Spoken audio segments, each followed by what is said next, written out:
तो नमस्कार दोस्तों, मैं हूँ विशाल, आप सभी का स्वागत करता हूँ पीसीएस जेम्स के इस प्लेटफ़ॉर्म पे, जहाँ हम एक वन स्टॉप सॉल्यूशन लेकर के आते हैं आप सभी की जीएस की तैयारी के लिए।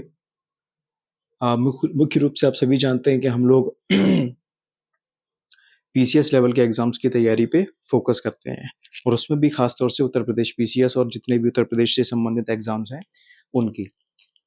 तो आज हम एक नए टॉपिक के साथ इस वीडियो की शुरुआत करने जा रहे हैं। वो नया टॉपिक जो हमारा है, वो है वर्ल्ड ज्योग्राफी।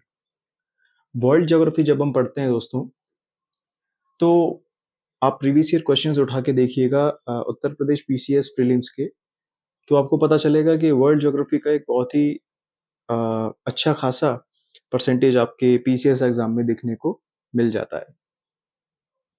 तो जहाँ तक कि मैं समझता हूँ कि मेंस में इसका रेलेवेंस उतना नहीं है, लेकिन प्री पर्सपेक्टिव से आपके लिए बहुत ही ज़्यादा इंपॉर्टेंट सब्जेक्ट है। अगर मैं ज्योग्राफी की बात करूँ तो प्री में वर्ल्ड ज्योग्राफी बहुत ज़्यादा महत्वपूर्ण सब्जेक्ट आपका हो जाता है। ठीक है? अ, ना ही केवल महत्वपूर्ण बल्कि अगर मैं बात करूँ तो जब आप एग्ज़ाम निकालने के बारे में सोचते हैं दोस्तों, तो केवल आपको ये नहीं देखना होता कि इम्पोर्टेंट सब्जेक्ट्स क्या हैं। ये भी देखना होता है कि सब्जेक्ट्स कितने हैं और क्या हैं, कंटेंट क्या पढ़ना है हमको, ठीक है? हर सब्जेक्ट का कुछ ना कुछ रेलेवेंस है और सारे ही सब्जेक्ट्स हमको उतनी ही इम्पोर्टेंस के साथ पढ़ने हैं। जो सब्जेक्ट ज़्यादा इम्पोर्टेंट हैं हमारे लिए, जैसे कि ज्योग्राफी का पार्ट है, हिस्ट्री तीनों पार्ट्स, पॉलिटी, ये सभी हम पहले इसीलिए पढ़ते हैं क्योंकि इनका सिलेबस एक तो बड़ा है, दूसरा एंड तक आते-आते मल्टीपल रिविजन्स हम इन सब के कर चुके होते हैं और नंबर ऑफ क्वेश्चंस इनसे ज़्यादा पूछे जाते हैं, ठीक है? तो एक बड़ा पोर्शन जब हम कवर कर लेंगे, उसके बाद हम छोटे सब्जेक्ट्स को भी उतनी फोकस से पढ़ते हैं, क्योंकि एंड में जो 2-4 क्वेश्चन से सिलेक्शन नहीं हो पाता लोगों का, वो इसी वजह से है क्योंकि वो छोटे सब्जेक्ट्स पे ध्यान नहीं देते। तो हम इस जर्नी में फोकस करेंगे कि सारे सब्जेक्ट्स को पैरेलली उतनी ही इम्पोर्टेंस के साथ पढ़ें, ठीक है? वर्ल्ड ज्योग्राफी की शुरुआत करें तो कुछ बेसिक इंट्रोडक्शन के साथ हम शुरुआत करते हैं अपने सब्जेक्ट की। ज्योग्राफी दोस्तों एक ग्रीक वर्ड ज्योग्राफिया से बना है, जिसका मतलब होता है description of earth. Indian geography का जो पहला लेक्चर है उसमें भी मैंने ये एक्सप्लेनेशन आपको दिया है। ज्योग्राफिया जो टर्म है ये इराटोस्थनीज द्वारा दिया गया था। इराटोस्थनीज, और इराटोस्थनीज को फादर ऑफ ज्योग्राफी भी कहा जाता है। बात करें पृथ्वी की, तो जब हम ज्योग्राफी पढ़ रहे हैं यानी ज्योग्राफिया पढ़ रहे हैं और इसका मतलब है डिस्क्रिप्शन ऑफ अर्थ, तो अर्थ को मुख्य रूप से हम ज्योग्राफी में 3 तरीके से डिस्क्राइब करते हैं। पहला, उसके इंटीरियर पार्ट को स्टडी करना, उसके इंटरनल पार्ट को स्टडी करना जिसे हम जियोलॉजी बोलते हैं। उसके सरफेस के लेवल पे आकर के उसकी पढ़ाई करना, उसकी स्टडी करना, जिसे हम जियोमॉर्फोलॉजी और ओशियानोग्राफी के नाम से जानते हैं। जियोमॉर्फोलॉजी में जो उसका भूभाग है, जो लैंड मास है, उसकी स्टडी की जाती है, जबकि ओशियानोग्राफी में नाम से ही पता चल रहा है, जो ओशियन समुद्री भाग है उसकी स्टडी की जाती है।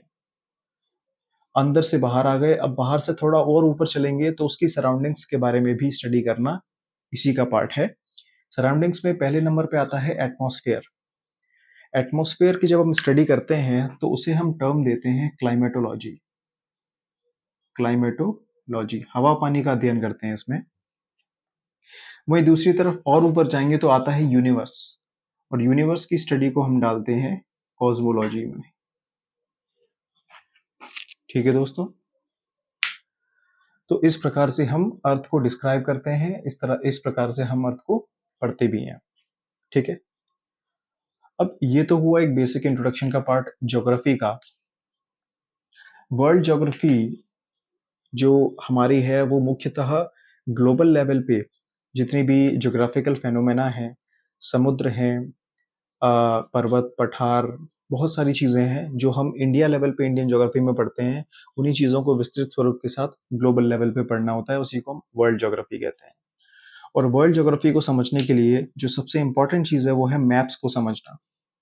इसलिए मैं गुजारिश करूँगा कि जब आप वर्ल्ड ज्योग्राफी के लेक्चर्स देखा करें, मैंने भी ये चीज़ की थी, आप अपने साथ में एक एटलस की बुक ज़रूर रखा करें। वो बुक आपको बहुत ज़्यादा हेल्प करेगी इस एग्ज़ाम की तैयारी करने में। और जिस व्यक्ति की एटलस पे पकड़ मजबूत हो गई, वो Uttar Pradesh PCS, RO ARO जैसे एग्जाम्स के वर्ल्ड ज्योग्राफी के क्वेश्चंस में से ज्यादातर क्वेश्चंस को इजीली सॉल्व कर ले जाएगा। ठीक है, तो जो पहला टॉपिक हमें वर्ल्ड ज्योग्राफी में पढ़ना है वो है बेसिक्स ऑफ मैपिंग या मैपिंग से रिलेटेड इंपॉर्टेंट टॉपिक्स। सबसे पहले जानेंगे कि मैप क्या होता है। दोस्तों, धरती यानी पृथ्वी के किसी भी भूभाग को जब हम छोटे पैमाने, छोटे स्केल पर दर्शाते हैं, एग्जाम्पल के तौर पे धरती का 1000 किलोमीटर का एरिया या डिस्टेंस को हम मैप पे 1 सेंटीमीटर में दिखा देते हैं। बस उस स्केलिंग फैक्टर की वजह से हम पूरी अर्थ को एक छोटे से पेज पर दिखा पाते हैं, उसी का नाम है मैप। ठीक है, मैप जिस कला से बनाया जाता है उसको कहते हैं कार्टोग्राफी, यानी कि the art of making the map is known as cartography. और कार्टोग्राफी जो है वो एनेक्सीमेंडर द्वारा दी गई है। ठीक है, तो फादर ऑफ मैपिंग या फादर ऑफ कार्टोग्राफी जो है वो एनेक्सीमेंडर को आप कहेंगे, नोट कर लीजिए। दूसरे नंबर पे बात करें तो एटलस क्या है, तो जैसा कि मैंने आप सभी को बोला कि आप सभी अपने पास में एटलस लेकर के रखें। एटलस मैप्स का एक कलेक्शन है, अलग अलग कॉन्टिनेंट्स के मैप्स हैं, वर्ल्ड मैप है, कंट्री वाइज मैप्स हैं, पॉलिटिकल मैप है, फिजिकल मैप है, कई सारे मैप्स का एक कलेक्शन एटलस कहलाता है। और वो व्यक्ति जिसने सबसे पहले एटलस बनाई थी उनका नाम था Abraham Ortelius. The first to make atlas was Abraham Ortelius. ठीक है दोस्तों,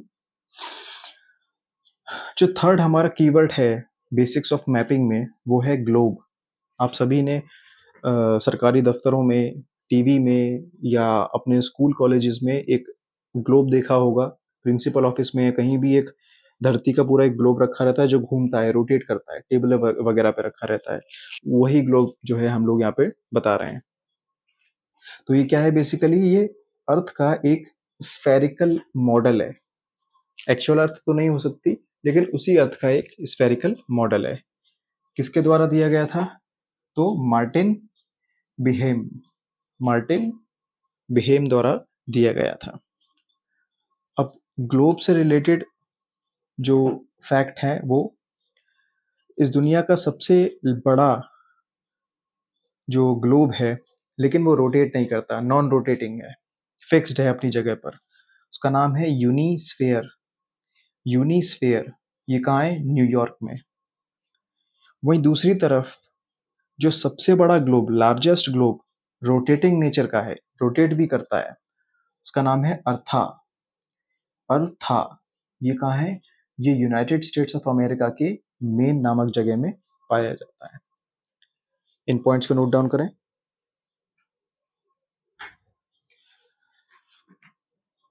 अब दोस्तों, ज्योग्राफी में हमने कुछ इंपॉर्टेंट पॉइंट्स को कवर कर लिया।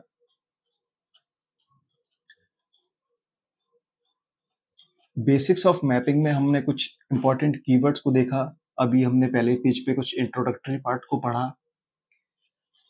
अब जो अगला पोर्शन हम समझने जा रहे हैं दोस्तों, वो क्या है, वो है मैपिंग से ही संबंधित, आप यूं समझ लें कि दुनिया का निर्माण कैसे हुआ, यूनिवर्स कैसे बना, किस थ्योरी के आधार पे, अर्थ कैसे बनी। ठीक है ना, जब अर्थ बनी तो क्या वो ऐसी ही थी जैसी हमें आज दिखाई देती है, उस पे भूभाग कैसा था, समुद्र क्या जैसे आज हम देखते हैं अटलांटिक, इंडियन ओशन वैसे ही थे, या कोई और स्वरूप धारण किया हुआ था, इसको जरा हम अपने अगले टॉपिक में देखेंगे। ठीक है दोस्तों,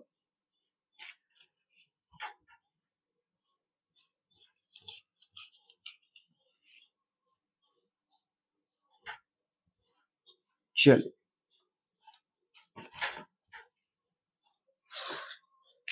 तो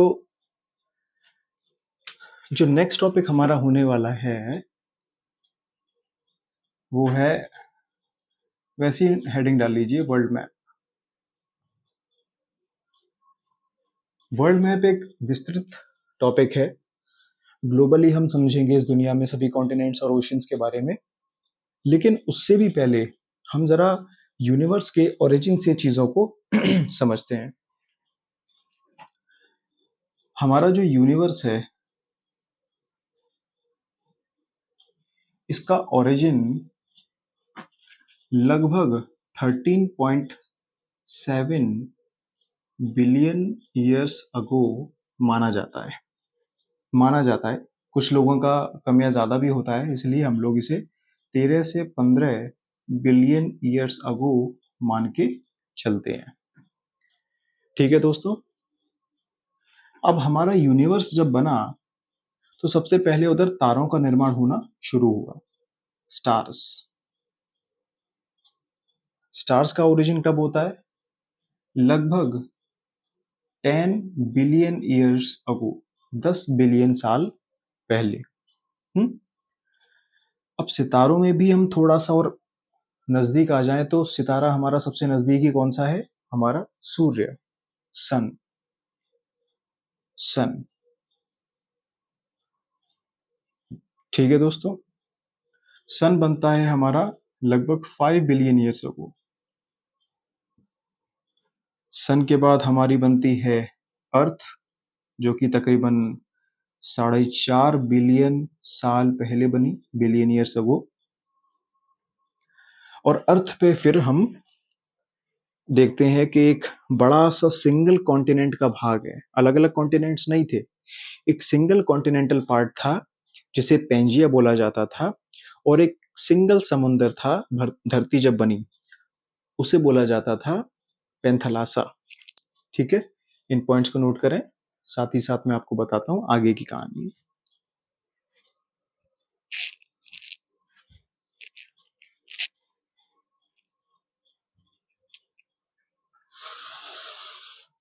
ठीक है दोस्तों,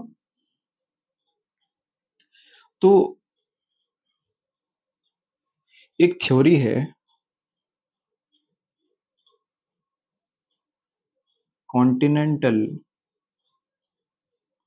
ड्रिफ्ट थ्योरी, किसके द्वारा दी गई? Alfred Wegener. और ये जो कॉन्सेप्ट है यूनिवर्स के बनने का, ये कहाँ से आया? ये एक यूनिवर्सली एक्सेप्टेड थ्योरी है, बिग बैंग थ्योरी। ठीक है,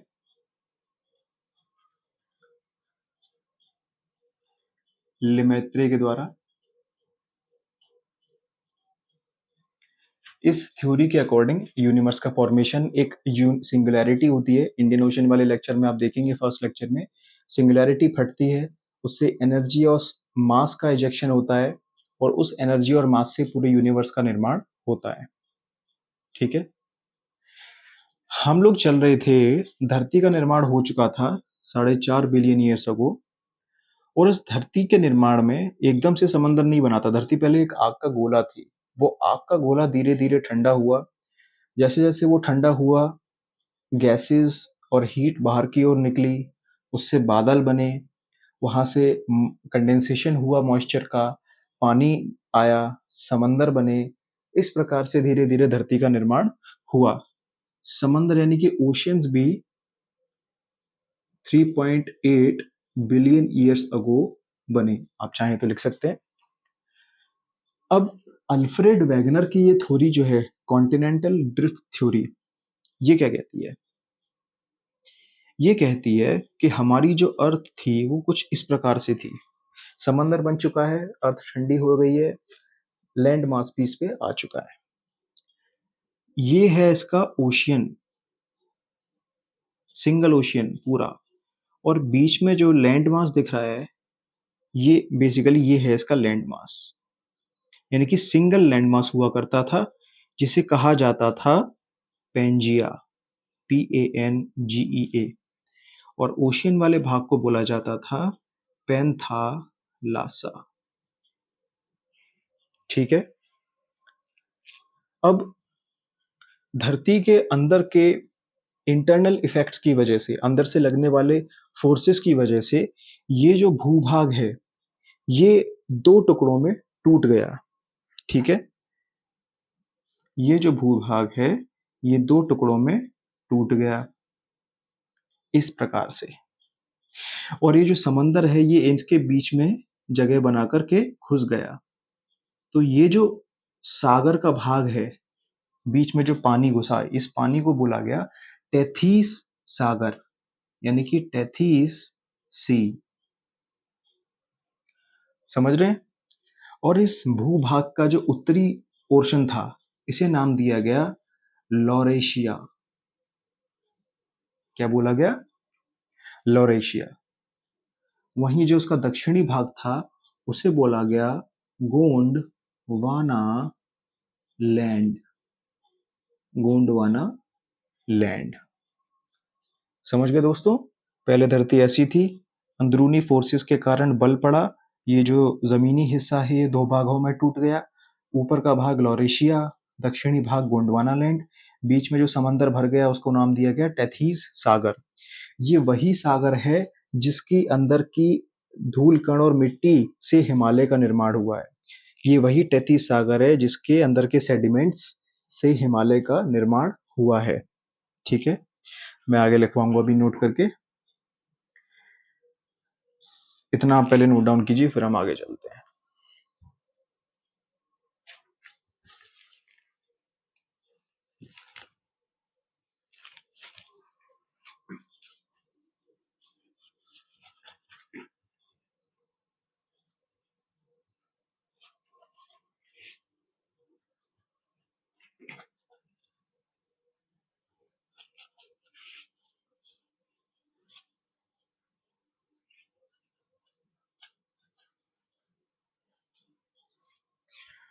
अब क्या हुआ दोस्तों कि वो जो दो हिस्से थे धरती में भूभाग के, यानी कि गोंडवाना लैंड और ये लॉरेशिया, ये फिर दोबारा से फर्दर टूटे, इनके और टुकड़े हुए, और ये ऊपर का जो लॉरेशिया था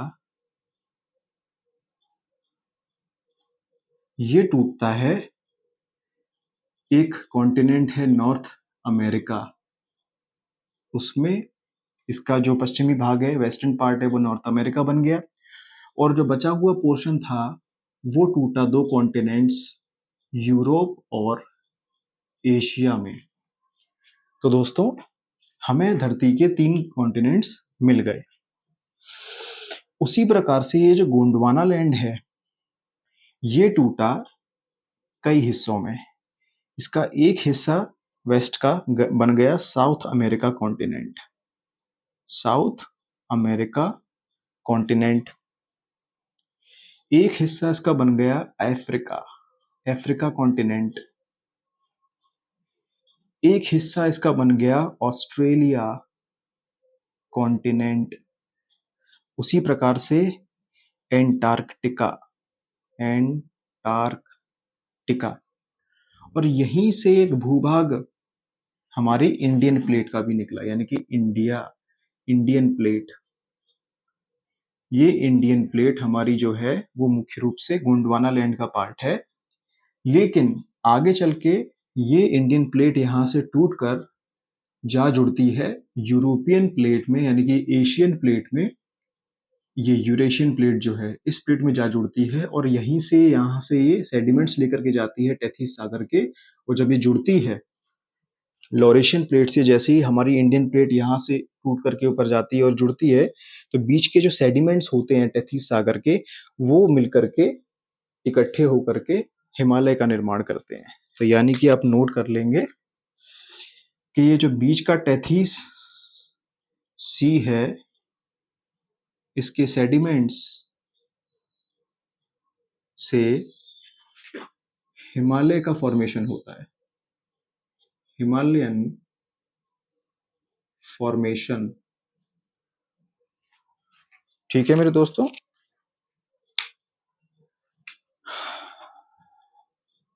इन चीजों को आप नोट डाउन कर लीजिए। तो अब हमने देख लिया कि आज के समय में हमारी जो धरती है उसको बनने में कैसी कैसी प्रोसेसेस का सामना करना पड़ा। ये जो थ्योरी मैंने आपको बताई ये अल्फ्रेड वेगनर की कॉन्टिनेंटल ड्रिफ्ट थ्योरी है। ठीक है दोस्तों, अब धरती बन गई, समंदर बन गया, और आपको पता ही है पहले एक समंदर हुआ करता था, पैंथालासा। जैसे जैसे नए नए कॉन्टिनेंट्स बने, उनके बीच में पानी भरता चला गया, तो अलग अलग समुद्रों के नाम दे दिए गए, Indian ocean, Atlantic ocean, Pacific ocean, etcetera. अब हमारे समंदरों का जब कॉन्टिनेंट्स और समुद्रों का निर्माण हो गया, कॉन्टिनेंट्स और समुद्रों के अंदर भी कई सारे स्ट्रक्चर्स का निर्माण धीमे धीमे होता रहा। ठीक है, हमारी धरती के ऊपर जो स्ट्रक्चर बनते हैं, पर्वत, पठार, घाटियां, इन सभी को एक कॉमन शब्द से नवाजा गया है, जिसे हम बोलते हैं रिलीफ। रिलीफ एक टोपोग्राफी है, धरती पर बना हुआ एक आकृति है जो कि अलग अलग टाइप के कारणों से बनती है। तो हम एक हेडिंग डालेंगे, रिलीफ, रिलीफ टोपोग्राफी। ठीक है, रिलीफ मैंने आपको बताया ये एक ऐसी भू आकृति है जो अलग अलग कारणों से, अंदरूनी फोर्सेस से, बाह्य फोर्सेस से धरती के ऊपर बनती है। ठीक है, रिलीफ के 3 प्रकार होते हैं। रिलीफ का मतलब है पहाड़ का निर्माण हो गया, ठीक है, पठार का निर्माण हो गया, समतल भूमि का निर्माण हो गया, ट्रेंचेस या वैलीज का निर्माण हो गया। ये सभी हमारी धरती एक जैसी तो है नहीं, कहीं पहाड़ हैं, कहीं अलग गहरी गहरी ट्रेंचेस हैं, कहीं पठार हैं, तो ये सभी रिलीफ हैं, इन्हें बोला गया है रिलीफ। अब ये जो रिलीफ टोपोग्राफी है, इसके 3 पार्ट हैं। पहला है first order relief. First order relief, first order relief में क्या आता है दोस्तों, जो सबसे पहले बनी हुई चीजें हैं वो क्या है, हमारे कॉन्टिनेंट्स और ओशियंस। ठीक है सर, समझ गए, बड़ी सिंपल सी बात है। फिर आता है second order relief. Second order relief में वो चीजें हैं जो धरती के अंदर से बाहर की ओर जो फोर्स लग रहा है उससे बनते हैं। एक्सोजेनेटिक, एंडोजेनेटिक, सॉरी,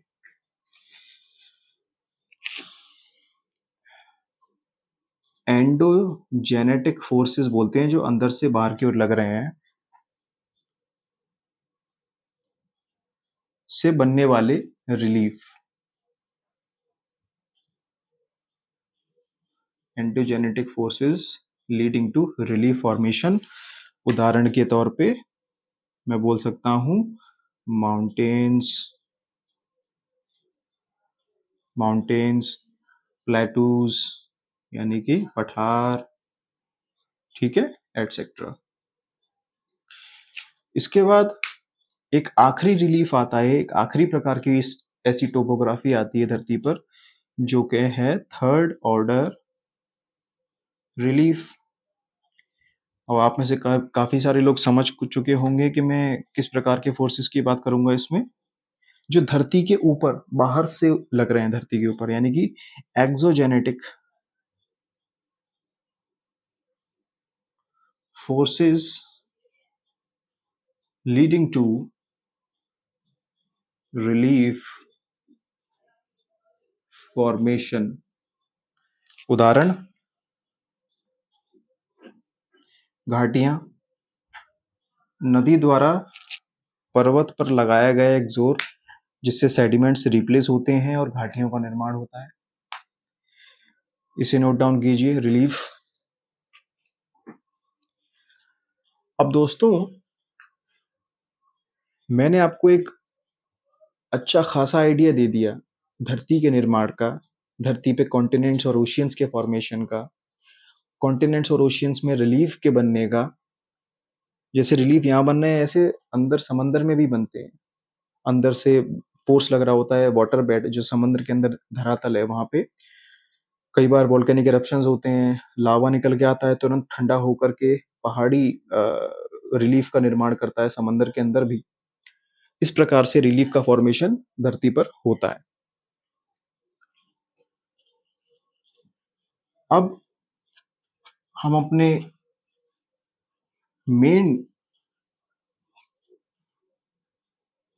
पहले टॉपिक यानी कि फर्स्ट ऑर्डर रिलीफ से संबंधित चीजों को पढ़ने जा रहे हैं, यानी कि कॉन्टिनेंट्स से वर्ल्ड ज्योग्राफी की आगे की टॉपिक्स को कवर करने जा रहे हैं।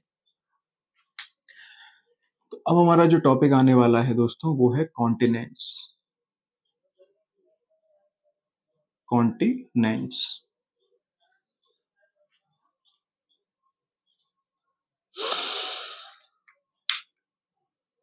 कॉन्टिनेंट्स में दोस्तों हम कई सारी चीजें शुरू शुरू में हम कॉन्टिनेंट्स को उतना विस्तृत रूप से नहीं पढ़ेंगे।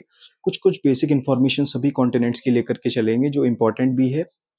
फिर थोड़ा आगे चल करके हम हर एक कॉन्टिनेंट को और ज़्यादा डिटेल्ड मैनर में पढ़ेंगे, उस कॉन्टिनेंट की बहुत विस्तृत चर्चा करेंगे और एटलस आप सभी के पास में लाजमी होनी चाहिए। ठीक है, अभी जो सबसे पहला कॉन्टिनेंट हम देखने जा रहे हैं, सबसे पहले आप कॉन्टिनेंट्स हमारे कौन कौन से कॉन्टिनेंट्स हैं उनको आप जानते ही होंगे। North America, south America, 7 continents हैं और 5 ओशियंस हैं। वो 7 कॉन्टिनेंट्स क्या है? North America, south America, Africa, Europe, Asia, हमारा एंटार्क्टिका और ऑस्ट्रेलिया। ठीक है, अब इन सभी कॉन्टिनेंट्स में बड़े से छोटे क्रम में अगर हमें इन्हें क्रमवार लगाना हो, अगर हमें सीक्वेंस में लगाना हो सबसे बड़े से सबसे छोटे कॉन्टिनेंट की तरफ, तो हम दो तरीकों से लगा सकते हैं। पहला बाय एरिया, सबसे बड़े से सबसे छोटे एरिया की तरफ। एरिया वाइज अगर हमें लगाना रहता है तो सबसे पहला जो हमें चीज़ें, सबसे पहला जो कॉन्टिनेंट आता है वो है एशिया, सबसे बड़ा एरिया। एशिया के बाद Africa, then north America, then south America. चाहे तो मेरे साथ साथ भी आप सभी लोग नोट डाउन कर सकते हैं। ठीक है, then comes Antarctica, then comes Australia and finally Europe. ठीक है,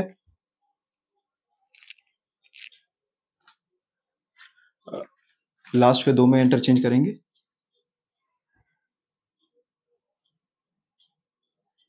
यूरोप एंड ऑस्ट्रेलिया।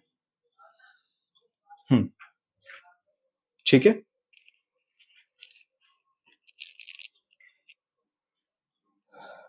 दूसरा जो हमारा सेक्शन सीक्वेंस है वो है बाय पॉपुलेशन, जनसंख्या के आधार पे।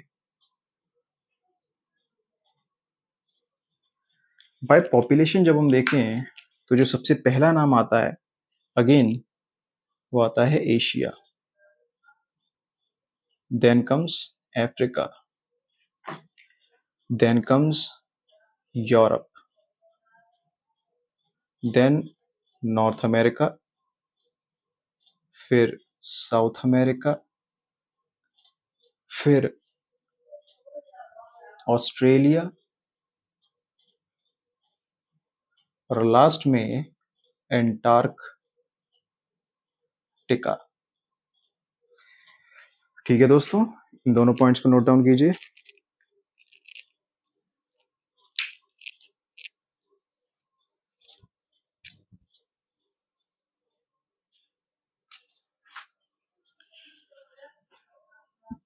इन दोनों ही पॉइंट्स को पढ़ने के बाद शुरुआत करेंगे अपने पहले कॉन्टिनेंट के साथ, जो कि है ये अपना एशिया। एशिया हेडिंग डाल लीजिए दोस्तों, एशिया। क्या क्या पढ़ेंगे हमें अभी फिलहाल? हम पढ़ेंगे इसमें टोटल कंट्रीज कितनी है, हम पढ़ेंगे इसका HP यानी कि इसका हाईएस्ट पॉइंट, हम जानेंगे इसका लोएस्ट पॉइंट, और हम जानेंगे इसकी लॉन्गेस्ट रिवर के बारे में। और इन तीनों पॉइंट्स पर हम विस्तृत चर्चा करेंगे, हाईएस्ट पॉइंट, लोएस्ट पॉइंट और लॉन्गेस्ट रिवर।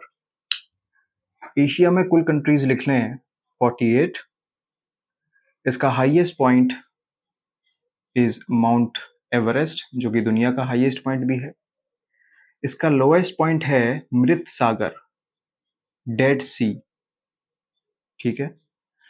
और लॉन्गेस्ट रिवर है इसकी यांगसे, यांगसे रिवर, जो कि कहाँ है, चाइना में है।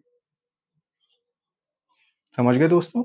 48 countries, highest point is mount Everest, जो कि नेपाल और तिब्बत के बॉर्डर पे है।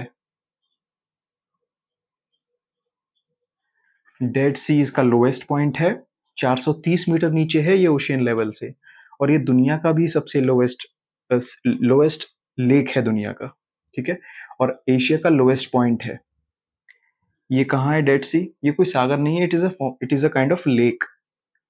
डेड सी कहाँ पर है? ये है जॉर्डन इजराइल बॉर्डर, यहाँ। इन पॉइंट्स को नोट डाउन करें।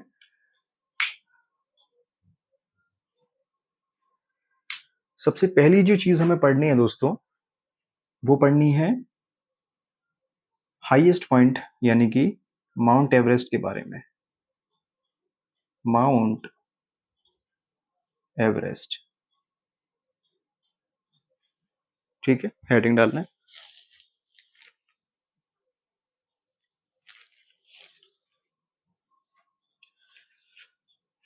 दोस्तों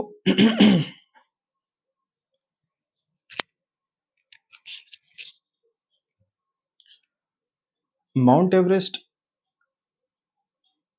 की अगर हम चर्चा करें तो ये 8848.86 मीटर की ऊंचाई रखता है।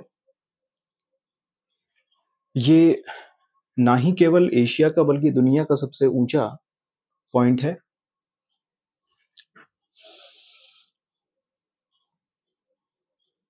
बात करें इसके नाम की, तो इसका जो नाम है वो सर जॉर्ज एवरेस्ट के नाम पर रखा गया है, जो कि कौन थे? Sir George Everest was the surveyor general of India.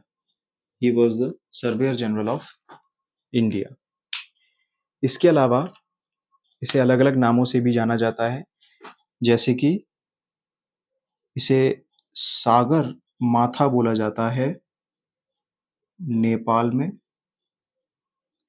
और चोमो लंगमा, चोमो लंगमा बोला जाता है तिब्बत में, ठीक है। इसके अलावा हाईएस्ट पॉइंट से संबंधित बातों को मैं थोड़ा यहाँ इस जगह गैप में लिख रहा हूँ, ठीक है, कंफ्यूज मत करिएगा। और क्या बातें हैं हाईएस्ट पॉइंट के बारे में, यानी माउंट एवरेस्ट के बारे में? फर्स्ट सक्सेसफुल क्लाइंब, सबसे पहली जो सक्सेसफुल चढ़ाई थी इसकी, वो 1953 में की थी दो लोगों ने, तेंजिंग नॉर्गे, जो कि नेपाल के थे, और एडमंड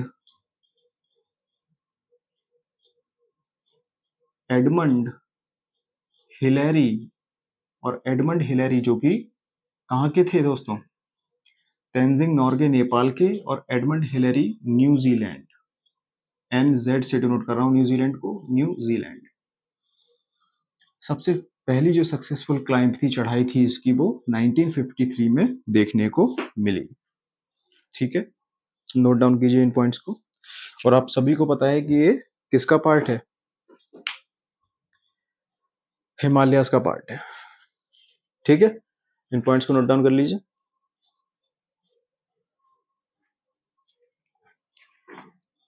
ये तो बात हुई इसके हाईएस्ट पॉइंट की।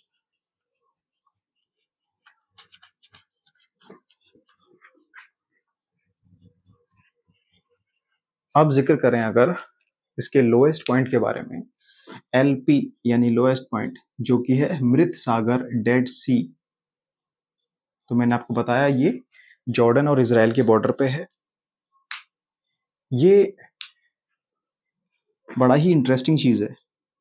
क्यों? 430 मीटर बिलो सी लेवल से 430 मीटर के आसपास की नीचाई है इसकी।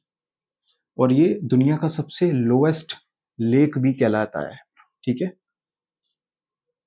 Lowest lake of the world. और आप क्या जानेंगे इसके बारे में? डेड सी एक सेलाइन लेक है। ये कोई नाम है इसका sea, but it's actually a lake. ये एक सेलाइन लेक है, ये खारा पानी का झील है, खारे पानी का लेक है। और इसमें नदी, एक जॉर्डन नदी से पानी आता तो है, लेकिन इसमें से पानी बाहर नहीं जाता है, जिस वजह से ये खारी हो गया है। ऐसे लेक जिनमें पानी आता भी है और पानी बाहर भी निकलता है, वो हमेशा फ्रेश वाटर लेक बने रहते हैं। लेकिन वो लेक जिनमें पानी आने की व्यवस्था तो है लेकिन जाने की नहीं है, वो फिर खारे पानी के हो जाते हैं। पानी आया, इकट्ठा हुआ, वेपोराइज हुआ, पानी तो बाहर निकल गया वेपोराइज होके, नमक की क्वांटिटी बढ़ गई, यानी कि ये सेलाइन lake. It is a सेलाइन lake. इसकी सैलिनिटी कितनी है दोस्तों? 30 से 35 पार्ट्स पर मिलियन। ये इसकी सैलिनिटी है मेरे दोस्तों, 30 से 35% के आसपास।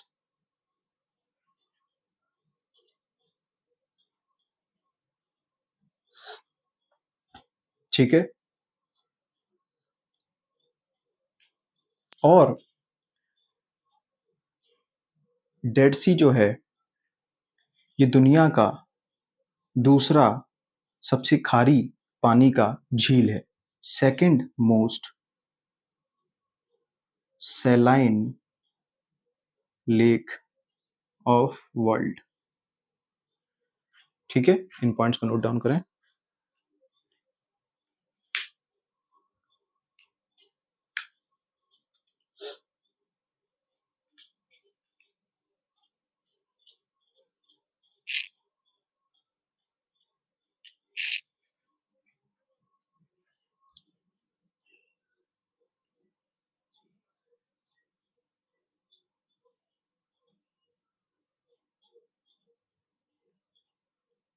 मोस्ट सेलाइन लेक्स की अगर हम बात करें तो सबसे पहले नंबर पे आता है वॉन झील,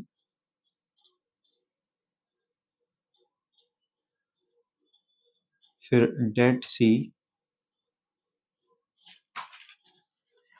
फिर ग्रेट सेलाइन लेक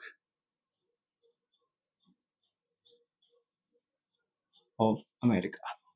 ठीक है, ये घटता हुआ क्रम है दुनिया की सबसे सेलाइन लेक्स का। पहले नंबर पे वॉन लेक है तुर्की की, then dead sea, then great salt lake of America. ठीक है,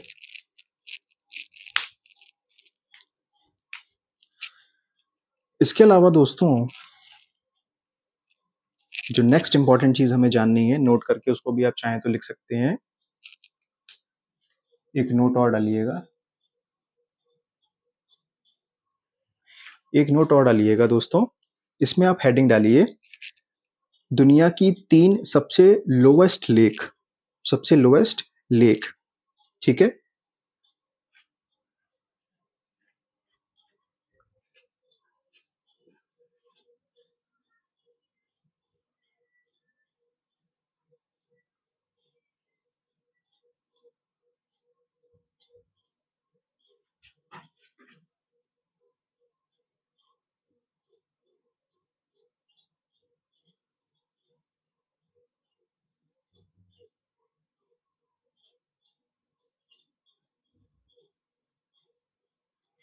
इनके नाम लिखेंगे। जो सबसे लोएस्ट झीलें हैं, लोएस्ट लेक्स ऑफ वर्ल्ड।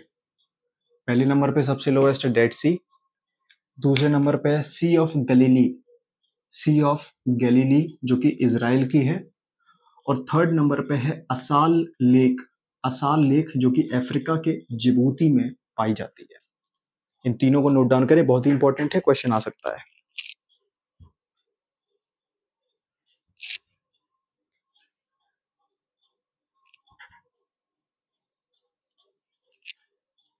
ठीक है, थोड़ी सी जगह और बची है दोस्तों, मैं कंक्लूड करने वाला हूं आज के इस लेक्चर को। थोड़ा सा जगह का इस्तेमाल मैं करता हूं, ज्यादा जगह की मुझे रिक्वायरमेंट नहीं है, और जो सबसे लंबी नदी यांगसे हम पढ़ रहे थे उसके बारे में भी जान लेते हैं। लॉन्गेस्ट रिवर यांगसे, ठीक है, ये कहाँ पाई जाती है? चाइना में। पूर्ण रूप से ये चाइना में ही फ्लो करती है। चाइना के वेस्ट में एक प्लेटू है, तिब्बतन प्लेटू, वहां से ये निकलती है तिब्बतन प्लेटू टू जो पैसिफिक ओशन है उसमें जाकर के गिरती है, ठीक है ना, to Pacific ocean in east of China, ऐसे आप लिख सकते हैं। लंबाई इसकी 6300 किलोमीटर्स है, ये भी आप लिख सकते हैं यांगसे रिवर के बारे में। इन दोनों पॉइंट्स को नोट डाउन करें।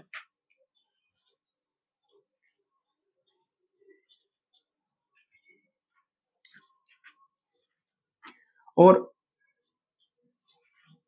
चाइना की 1/3 पॉपुलेशन इस पर निर्भर करती है, यानी कि पीने के पानी के लिए भी और खेती बाड़ी के कामों के लिए भी इसका बहुत ज्यादा इंपॉर्टेंस है। बहुत लंबी नदी है ये, ठीक है। 1/3 of Chinese population depends upon it.